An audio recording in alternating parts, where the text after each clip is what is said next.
Confidence ফিরিয়ে আনাটা আমাদের একটা লক্ষ্য। ব্যাংকিং খাতের উপর আমাদের যারা ডিপোজিটর তাদের যারা আস্থাটা ফিরে আসে, এবং আস্থা ফিরানোর অনেক উপায় আছে।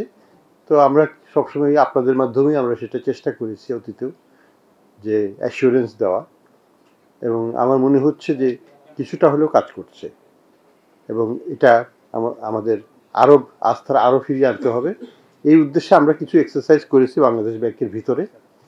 আমরা দেখেছি যে ডিপোজিট ইন্স্যুরেন্স স্কিম যেটা বাংলাদেশে আছে, যেটার মাধ্যমে 1 লক্ষ টাকা পর্যন্ত গ্যারান্টি দেওয়া আছে, তাই না, যে প্রত্যেক ডিপোজিটের 1 লক্ষ টাকা পর্যন্ত পেতে পারে যদি কোনো কারণে ব্যাংক ফেলিওর হয়, ব্যাংক টাকা না দিতে পারে, সরকার এটা দিবে। আমাদের হিসাবে আমরা কি অ্যাজ পার্ট অফ কনফিডেন্স বুস্টিংয়ের কনটেক্সটে আমরা এটাকে দ্বিগুণ করে দিচ্ছি, 2 লক্ষ টাকা পর্যন্ত দেওয়া হবে, এবং এটার মাধ্যমে আমরা 95 অলমোস্ট 94.59% অ্যাকাউন্ট হোল্ডার তাদের পুরো টাকা ফেরত পাবে, অর্থাৎ 94.6% ব্যক্তি প্রতিষ্ঠান তারা তাদের 100% অফ ডিপোজিট ফেরত পাবে, কোনো লস হবে না তাদের, অলমোস্ট 95%-এর মতো। পৃথিবীর কোনো দেশেই 100% গ্যারান্টি কোনো দেশেই নেই, অতীতেও কোনোদিন কোনো দেশে 100% গ্যারান্টি দেওয়া হয়নি, বাংলাদেশও সেই চেষ্টা করবে না। আমরা মনে করি যে 95% ব্যক্তি বা অ্যাকাউন্ট যদি 100% ফেরত পাওয়ার মতো হয়, দ্যাটস এ গ্রেট অ্যাচিভমেন্ট। এটা পৃথিবীর অন্যান্য দেশের তুলনায় কম্পেয়ার করলেও আমরা কিন্তু একটা খুব ভালো অবস্থানে যাচ্ছি। অন্য দেশে এই 95% পর্যন্ত দিতে পারবে না, সেটা একটা জিনিস।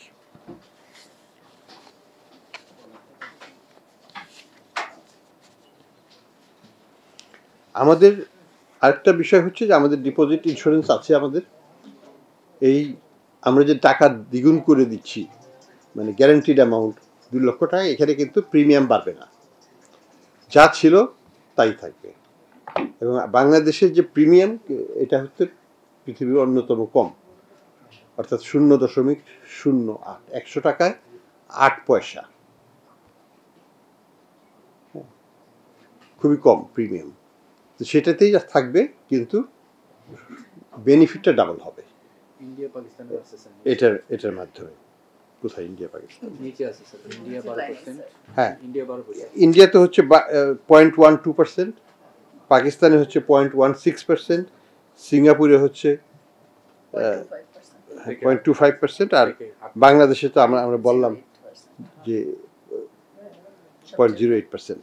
সো আমরা কিন্তু সবচেয়ে কম প্রিমিয়ামে আছি, সবচেয়ে কম প্রিমিয়ামে আমরা থাকবো, কিন্তু আমরা অ্যামাউন্টটাকে দ্বিগুণ করে দিচ্ছি, এবং 95% অ্যাকাউন্ট হোল্ডার 100% তাদের টাকা ফেরত পাবে আন্ডার দিস স্কিম। তো এটা আমি মনে করি যে এটা বিগ ফ্যাক্টর। দেশে যদি 95% লোকই যদি প্রোটেক্টেড থাকে, 100% প্রোটেক্টেড, তার চাইতে আর বেশি প্রোটেকশনের দরকার হবে না। যাদের 200 কোটি টাকা আছে তাকে আমি প্রোটেকশন দিতে যাব না, he can manage his risk, তারা তাদের রিস্ক ম্যানেজ করতে জানে। তাকে প্রোটেকশন দেওয়ার জন্য আমি তো সবার ইন্স্যুরেন্স বাড়িয়ে দিতে পারবো না, সেটা কোনো মতেই কাম্য হবে না আমাদের জন্য। তো এটা হচ্ছে আমার দ্বিতীয় বক্তব্য। এর বাইরে আমি একটু বলবো যে আমরা ইতিমধ্যেই আমাদের যে টাস্কফোর্সগুলো গঠন করার কথা আমি বলছিলাম আগে, সেই ব্যাপারে আমরা কিছু অগ্রগতি করেছি। আমরা আমাদের এক্সটার্নাল ফান্ডিং ও মোবিলাইজেশনের পথে আছে, সেখানে আমরা আশা করব খুব শীঘ্র, হয়তো দিন দশকের মধ্যেই আমরা আমাদের টাস্কফোর্সের কাজ শুরু করে দিতে পারবো। আমরা কিন্তু প্রত্যেক দিনই একটা করে ডিস্ট্রেসড ব্যাংকের সাথে আমরা তাদের ইভ্যালুয়েট করছি, এবং তাদের ক্যাশ ফ্লো পজিশনকে আমরা অ্যাসেস করছি। আমরা reporting mechanism, daily reporting mechanism, সপ্তাহে মাসিক না, ডেইলি রিপোর্টিং মেকানিজম ইন্ট্রোডিউস করছি। তার মাধ্যমে তারা তাদের যে ক্যাশ ফ্লো পজিশন কী হচ্ছে, ডিপোজিট কি কমছে না বাড়ছে, উইথড্রয়ালটা কমছে না বাড়ছে, তারপরে অন্যান্য আরও ইন্ডিকেটরসগুলো, তাদের ফরেন এক্সচেঞ্জ রেমিটেন্স কতখানি আসছে, সেটা কি বাড়ছে না কমছে, তাদের স্টক অফ ফরেন এক্সচেঞ্জ কতখানি আছে, সেটা কি বাড়ছে না কমছে, এগুলো আমরা বিভিন্ন তথ্য নিচ্ছি, যেটা আমাদের এভরিডে আমরা মনিটর করব বাই ব্যাংক, এবং সেটার মাধ্যমে আমরা তাদেরকে আরও সুনির্দিষ্টভাবে পরিচালিত করার চেষ্টা করব। আমরা আশা করি আরেকটা জিনিস আমরা ইতিমধ্যে করেছি, সেটা হলো যে আমরা কনসালটেন্ট সব মানে যারা ব্যাংক এসএমই খাতের জন্য লোন দিয়ে থাকে তাদের সাথে আমাদের একটা লম্বা মিটিং হয়েছিল, প্রায় 2.5 ঘন্টা, এবং আমরা মিটিংয়ে কিন্তু অনেকগুলো জিনিস আলোচনা করেছি। ব্যাংকার্সরা অনেক রিকমেন্ডেশনও করেছেন। মেইন যে ইস্যুটা হচ্ছে বাংলাদেশ ব্যাংকের কাছে টাকা আছে 25,000 কোটি টাকার মতো, আমি রাইট? 25,000 কোটি টাকার মতো আছে, কিন্তু ডিসবার্স হচ্ছে না। অন্যদিকে এসএমইরা পাচ্ছি না। তার মানে দ্যার ইজ এ প্রবলেম। আমার হাতে চায়ের কাপ আছে, কিন্তু আমি ঠোঁটে লাগাতে পারছি না, আমি চুমুকও দিতে পারছি না সেই কাপে। এটাকে সলভ করতে হবে আমাকে। তো সেই জন্য আমরা ব্যাংকার্সদেরকে বলেছি তারা লিখিতভাবে তাদের যে সমস্যাগুলো আমরা আলোচনা করলাম সেদিন, সেগুলোকে আমাদেরকে দেবে। আমরা সেগুলো যতদূর সম্ভব বাস্তবায়ন করে ফেলব, যাতে উদ্দেশ্য একটাই, ফান্ড আছে, ডোনার্সরাও ফান্ড দিতে চাচ্ছে, ওয়ার্ল্ড ব্যাংক দিতে চাচ্ছে শত মিলিয়ন, এডিবি দিতে চাচ্ছে এসএমই খাতে কয়েকশো মিলিয়ন, কিন্তু আমি যদি ডিসবার্স করতে না পারি তাহলে তো হবে না। কাজে আমাকে আরও ফ্লেক্সিবল, যেটাকে আমরা বলি নমনীয়ভাবে এটাকে ডিসবার্স করার ব্যবস্থা করতে হবে, অত কঠিন শর্ত দিয়ে করা যাবে না। তো সেই জন্য আমরা কাজ করছি। খুব শীঘ্রই আমরা আশা করব যে এসএমই খাতের ঋণের প্রবাহটা ব্যাপকভাবে যাতে বৃদ্ধি পায়। তো এইগুলো আমাদের মোটামুটি কয়েকদিনে আমরা এই 2-4 দিনের আগে, গত 2-3 দিনের আমাদের কার্যকলাপ নাটশেল। আর আমরা ইতিমধ্যেই বিভিন্ন এজেন্সির সাথে যোগাযোগ করেছি, যেমন ব্রিটিশ সরকারের সাথে, তারা আমাদেরকে টেকনিক্যাল অ্যাসিস্ট্যান্স দিবে। IMF এর সাথে কথা হয়েছে, তারা টেকনিক্যাল অ্যাসিস্ট্যান্স দিবে। তারা তো আর্থিক সাহায্য আমরা বলেছি $3 বিলিয়ন বাড়ানোর কথা, সেটা জানেন। তো এডিবির সাথে আজকে কথা আলাপ হলো, তারাও সাপোর্ট দিচ্ছে আমাদেরকে খুব জরুরি ভিত্তিতে। আমরা টাস্ক ফোর্সটা কয়েকদিনের মধ্যেই করে ফেলতে পারবো, উইথ অর উইদাউট দেয়ার মানি। আমাদের নিজের থেকে কিছু দিতে হলে আমরা দেবো প্রয়োজনে, কিন্তু আমরা করে ফেলবো, দেরি করবো না। তো এই হচ্ছে বর্তমান অবস্থা। তো you are open to ask question. Sir, আমার নাম মাসুমি, আমি স্যার চাইল্ড করে কাজ করি। স্যার, আপনি বলছিলেন যে ডিপোজিট ইন্স্যুরেন্স স্কিম 1 লাখ থেকে 2 লাখ টাকা করেছেন স্যার। মূলত ব্যাংকগুলো দেউলিয়া হলে গ্রাহকরা এই টাকাটা পাবে, তাই তো স্যার? তো কোন ব্যাংক দেউলিয়া হওয়ার সংখ্যা দেখছেন কিনা, যার ফলশ্রুতিতে আপনি এরকম একটা সিদ্ধান্ত নিলেন? আরেকটি কোশ্চেন আছে স্যার। আমরা আজকে খবর পেলাম বা বিভিন্ন গণমাধ্যমে দেখলাম যে আপনি স্যার বলছিলেন যে নতুন টাকা ছাপিয়ে কোনো ব্যাংকে আপনারা সাহায্য করবেন। আজকে দেখলাম স্যার এক্সিম ব্যাংকে আপনারা নতুন টাকা ছাপিয়ে স্যার সহায়তা করেছেন স্যার। এইটা কেমন হলো স্যার? আপনি একদিকে বললেন যে নতুন টাকা ছাপিয়ে দেওয়ার, আরেকদিকে স্যার পরে দেখলাম যে এই সাপোর্টটা করলো স্যার। এটাকে মূল্যায়ন করবেন, সাথে সাথে স্যার কোনো দেউলিয়া হওয়ার সংখ্যা? ঠিক আছে, প্রথমটাকে আগে বলি আমি। এটা হচ্ছে যে আমরা আশা করি না কোনো ব্যাংক দেউলিয়া হবে, কিন্তু অন্যদিকে আবার এটাও ঠিক অনেক ব্যাংক দেউলিয়া হয়ে আছে, কিন্তু আমরা কাস্টমারের স্বার্থ রক্ষা করব। এই ব্যাংকগুলোকে আমরা ঘুরিয়ে দাঁড়াতে সাহায্য করব, এবং ইনশাল্লাহ ওগুলো ঘুরে দাঁড়াবে, সময়ের ব্যাপার। 10টা ব্যাংকের মতো, 9টা ব্যাংকের, সেটা ইস্যু না। সেটা কথাটা হলো যে we are in an intensive programme with them. ওগুলোকে টার্ন অ্যারাউন্ড আমরা করবো ইনশাল্লাহ, দরকার হলে মার্চ করব, কিন্তু কাস্টমার আলটিমেটলি ক্ষতিগ্রস্ত হবে না। তারপরেও কাস্টমারের তো আস্থা তো দিতে হবে। যদি আমরা 95% পরিবারকে বলি তোমাদের টাকা নিরাপদ, তোমরা নিবে না, তাহলে তো আমার একটা চাপ কমে যাচ্ছে ব্যাংকের উপর থেকে। সেই উদ্দেশ্যেই এই ঘোষণাটা দেওয়া, এবং এই তৎপরতা যে আমরা তোমাদের পাশে আছি। 95% পরিবার, ব্যক্তি বা বিজনেস, তাদের একটা পয়সাও হারানোর কোনো সম্ভাবনা নাই একেবারে। হ্যাঁ, আপ টু 2 লাখ। যদি আমার 50,000 টাকা থাকে আমি 50,000ই পাবো, আর আমার যদি 5 লাখও থাকে আমি 2 লাখ পাবো।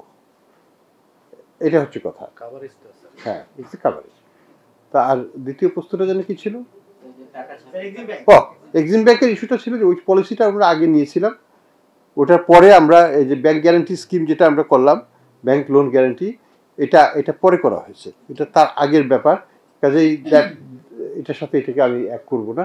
আর দ্বিতীয় কথা হচ্ছে যে আমি যেটা বলেছি যে আমরা টাকা ছাপাবো না, তার মানে হচ্ছে আমি যদি আজকে টাকা ছাপাইতে সব টাকাকে সব ব্যাংকের সব টাকাকে শোধ করতে যায় আমাকে হয়তো লক্ষ কোটি টাকা ছাপাতে হবে, আরও বেশি। সেটা তো কাম্য নয়। কাজেই আমরা ইনোভেটিভ ওয়েতে চেষ্টা করছি যে যাতে ব্যাংকিং খাতের লিকুইডিটি দিয়েই আমরা যাদের লিকুইডিটি শর্টেজ আছে তাদের লিকুইডিটি সাপ্লাই দেব। বাংলাদেশ ব্যাংক দিবে না আগামীতে। আর কাউকে দেওয়া হচ্ছে না, ওই ফ্যাসিলিটিতে কাউকে দেওয়া হচ্ছে না। বললাম তো, এই যে এখনকার যে পলিসি হচ্ছে ইন্টার ব্যাংক মার্কেট থেকেই নিতে হবে তাদেরকে। আমরা গ্যারান্টি দিব, ওই গ্যারান্টির এগেনস্টে দুর্বল ব্যাংকে সবল ব্যাংকগুলো টাকা দিবে, তখন তার কোনো রিস্ক থাকবে না। হ্যাঁ, আমরা তো বলছি 3টা টাস্কফোর্স হবে। একটা টাস্কফোর্স কাজ করবে ব্যাংকিং খাত নিয়ে, সবগুলো ব্যাংকের। এটা এখন 10টা দিয়ে আমরা করছি, সবচেয়ে দুর্বল 10টা দিয়ে, কিন্তু আলটিমেটলি সবগুলো ব্যাংকেরই কিন্তু রিভিউ, স্ট্রেংথেনিং, তাদের অডিট, এগুলো সবই করতে হবে ইন ডিউ কোর্স। এগুলোকে আমরা ধাপে ধাপে করবো। প্রথমে 10টা দিয়ে 12টা দিয়ে করলাম, তারপরে আরও 10-15টা অ্যাড করবো, করতে করতে ওই 61টাই করবো, আমরা সবাইকেই করবো। এটা একটা। দ্বিতীয় নম্বর টাস্কফোর্সটা হচ্ছে strengthening of Bangladesh bank operations. আমাদেরও তো ল্যাপস হয়েছে, তাই না? বাংলাদেশ ব্যাংকেও তো তার ডিউ ডিলিজেন্স করতে পারে নাই, ফেলিয়ার হয়েছে।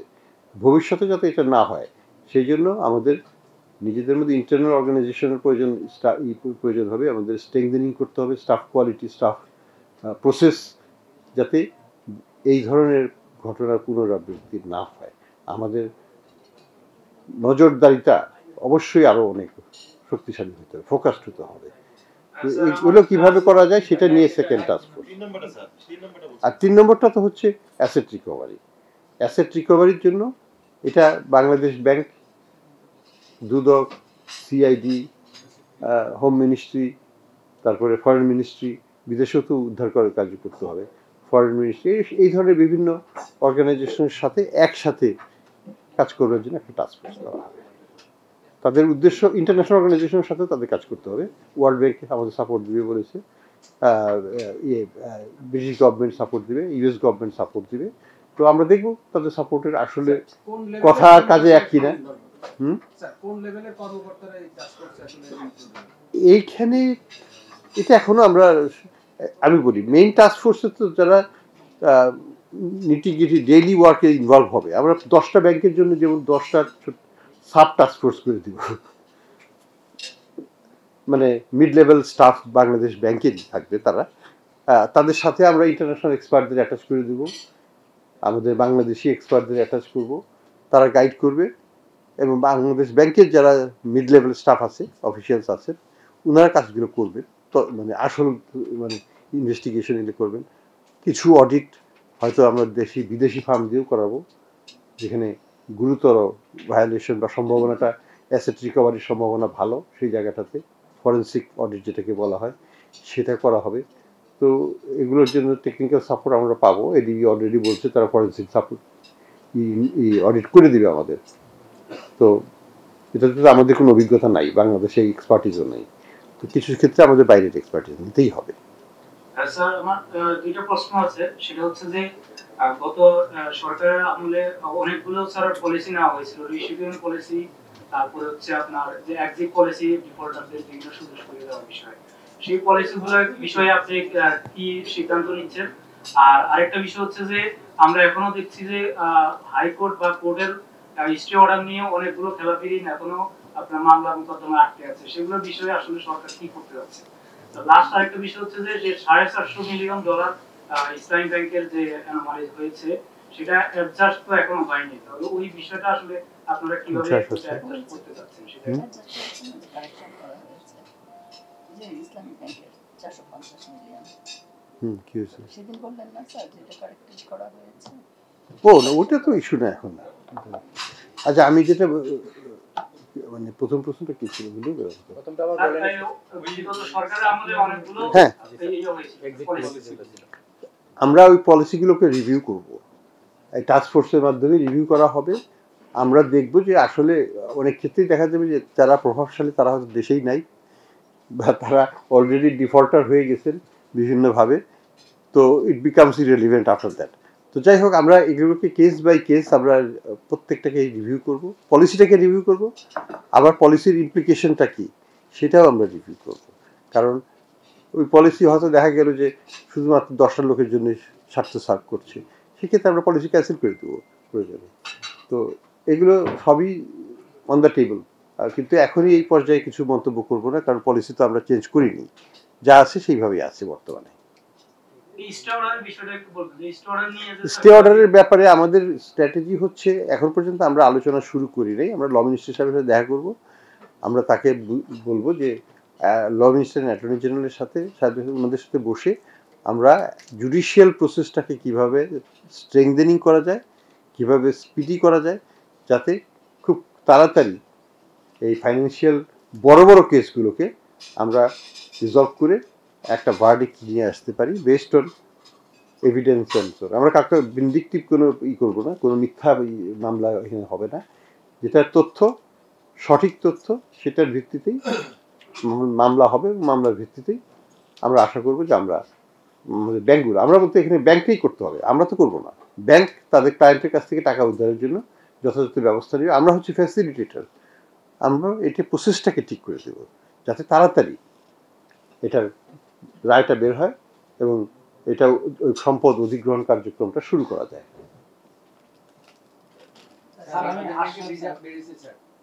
বাংলাদেশ ব্যাংকের রিজার্ভ, স্যার আপনি বলছেন একটা বিদেশি চ্যানেলে যে রিজার্ভ 300 মিলিয়ন বেড়েছে, এটা কি স্যার মানে আপনার একটা অ্যাচিভমেন্ট বলা যাবে? না, এটা আমি বন্ধ হয়েছে এই কারণে বেড়েছে, নাকি স্যার ইমপ্রুভ বেড়েছে? এটা আমার কোনো অ্যাচিভমেন্টের কথা বলবো না। এটা বেসিক্যালি আমি বলবো যে হ্যাঁ, আমাদের ক্যাশ ফ্লো কিছুটা ইমপ্রুভ করেছে, রেমিটেন্সের প্রবাহ বেড়েছে, আমাদের ব্যাংকগুলো এখন মোটামুটি তাদের ফরেন এক্সচেঞ্জ পজিশন ইমপ্রুভ করেছে, বাংলাদেশ ব্যাংকের বাইরেও কিন্তু ইমপ্রুভ করেছে এটা। আর বাংলাদেশ ব্যাংকের 300 মিলিয়ন এটা আমি প্লাস মাইনাসের মধ্যেই ধরবো, এটাকে আমি সেইভাবে বড় করে দেখছি না। যে জিনিসটাকে বড় করে বলবো সেটা হচ্ছে -1 বিলিয়ন হয় নাই। বাংলাদেশ ব্যাংকের যে আগের যে ট্রেন্ড, প্রতি মাসে 1.1 বিলিয়ন নেগেটিভ হতো, তো সেইটা হয়নি। সেটা 1.1 বিলিয়ন নেগেটিভ না হয়ে +0.3 বিলিয়ন পজিটিভ হয়েছে। So that's the way I see it. Sir এসএমইটা স্যার আপনার ডেফিনিশন ঠিক না করলে এসএমই লোনটা এসএমই না পেয়ে বড়রা পাচ্ছে, এটা স্যার আপনার যে প্রথমেই বলছিলেন। না, এসএমইর ব্যাপারে আমরা টেকিং এ কমপ্লিট হলিস্টিক একটা অ্যাপ্রোচে যাচ্ছি। আমরা সবগুলো বিষয় বিবেচনা করব, যারা পাওয়ার যোগ্য তারাই পাবে, বড়রা যাতে না পায় সেটাও সেফগার্ড থাকবে অবশ্যই।